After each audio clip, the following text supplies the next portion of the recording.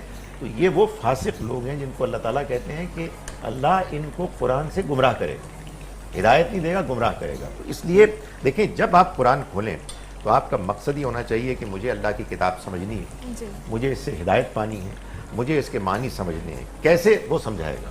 سوال پیدا ہوں گے جیسے آپ سوال کر رہے ہیں, سوالات کے جواب ملیں گے. میں نے جواب دیا, آپ کو کچھ سمجھ میں آیا, کچھ نہیں آیا, کسی اور سے پوچھیں اور اپنے ذہن کو اپلائی کرتے ہیں. تو خالد صاحب, قرآن پاک اور احادیث کا آپس میں کیا تعلق ہے؟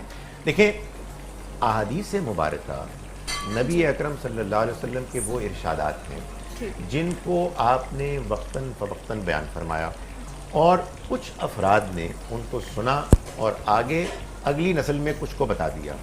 یوں چلتے چلتے تیسری صدی ہجری میں بعض علماء نے, محققین نے بڑی محنت کر کے, قربانیاں دے کے ان کو کتابی شکل میں یکجا کر دیا, اور ان کے اندر جو راوی تھے, نیریٹرز, جنہوں نے ان کو بیان کیا, یعنی کسی صحابی سے کسی تابعی نے سنا, تابعی سے تبع تابعی نے سنا, ان سے پھر اگلی نسل کے کسی نے سنا, انہوں نے مثال کے طور پر امام بخاری کو سنایا.